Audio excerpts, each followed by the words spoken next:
And hi there, I'm Rebecca Weaver, and we're going to be discussing differentiability and continuity today in section 1.5 of our Math A221 course. Let's look at some examples of non-differentiability. In our first graph, we have a corner. We have two lines, they intersect at a corner. Now, the graph of this function y equals f of x has no tangent at this corner. And that's why it is non-differentiable there, because differentiable means that we are looking at the slope of the tangent line at any point along the curve. So if it has no tangent line, then it is not differentiable. Our next graph that we're looking at has what we call a cusp. It kind of goes up, meets at a point, and then goes back down. The graph of y equals f of x has no tangent line at that point either. Next, we have a sharp corner. We have a curve going down and then a straight line across.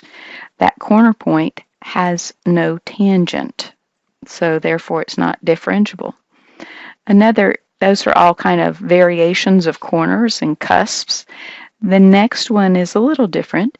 It is when I have going from a concave up to a concave down type of graph as I read it from left to right. And you will notice that I have a vertical tangent line there at that meeting point where it goes from concave up to concave down. And that is a non-differentiable point. So let's look at the definition of continuous functions. A continuous function has to do with this. A function f is continuous at a point x equal a, provided that, roughly speaking, it has no breaks or gaps and passes through the point a, f of a, and that is f of x is continuous at x equal a, provided that we can draw the graph through a, f of a, without lifting our pencil from the paper. That's kind of the, dirty definition, is just if you can draw this thing and there's no holes and there's no gaps or breaks in it, if you can draw it from left to right and you've drawn the whole thing and there's no holes in it, then we would say that it's continuous. Notice in this graph that we have here, it is a swooping down, decreasing curve with a hole in it at x equal 3. So this graph is not continuous at x equal 3 because of that hole. Theorem 1. If f of x is differentiable at x equal a, then f of x is continuous at x equal a.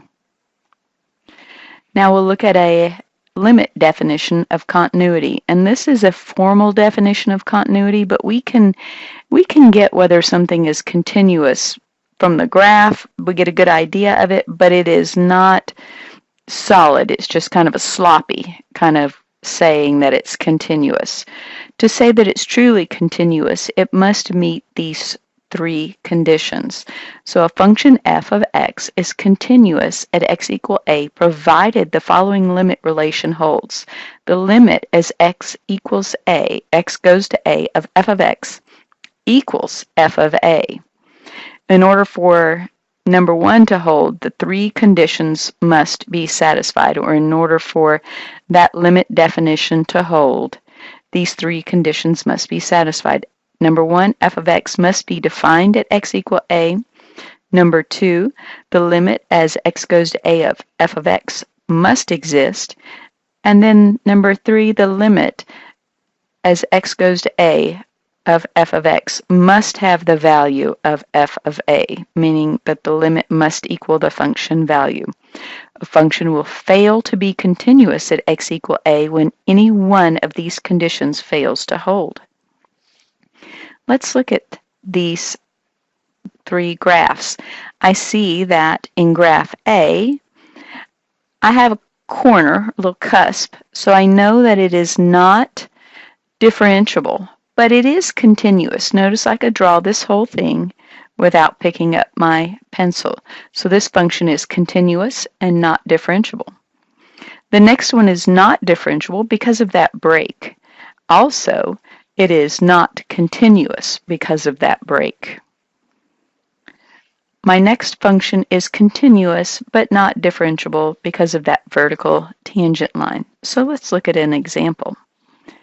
So we have this function. It's a piecewise defined function. So it has two slopes. The first piece, x plus 2, in between -1 and 1 for x, has a slope of 1. The second piece, valid for x in between 1 and 5, has a slope of 3. The function is 3x. So let's determine whether the function is continuous and or differentiable at x equal 1.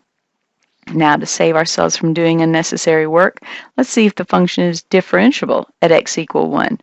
First, if it is, then Theorem 1 says that it is automatically continuous at that point, which in that case we don't even need to check for continuity. So both pieces of the graph at x equal 1 meet, as seen on the right. So I see that they meet. I see those two different slopes.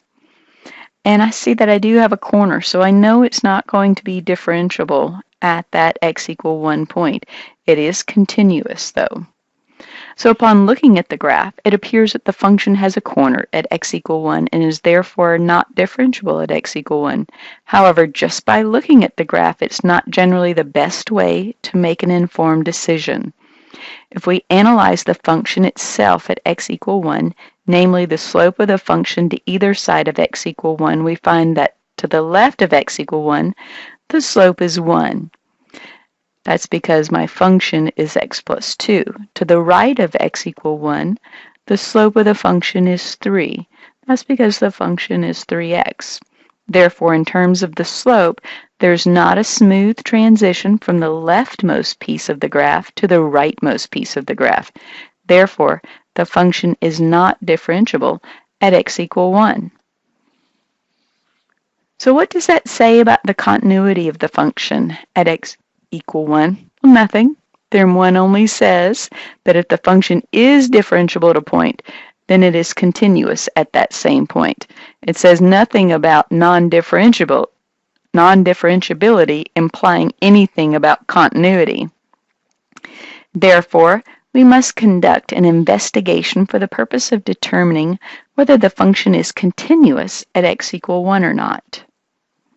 Using the limit definition of continuity, we'll determine whether the function is continuous at x equal 1 or not. We'll investigate the three conditions associated with the definition.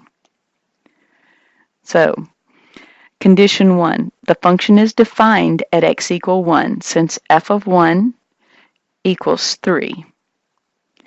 We'll show that the limits of the function at x equal 1 exist.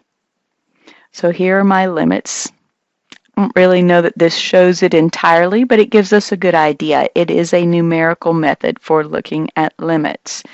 And if I look at this numerical method, 1.1, it's going to 3.3, 1.01, 3.03, 1.001 goes to 3.003. Notice as I get closer and closer to 1, it gets closer and closer to 3.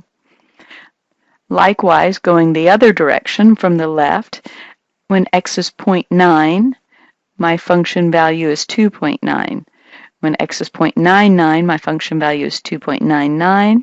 When x is 0.999, my function value is 2.999, getting closer and closer to 3.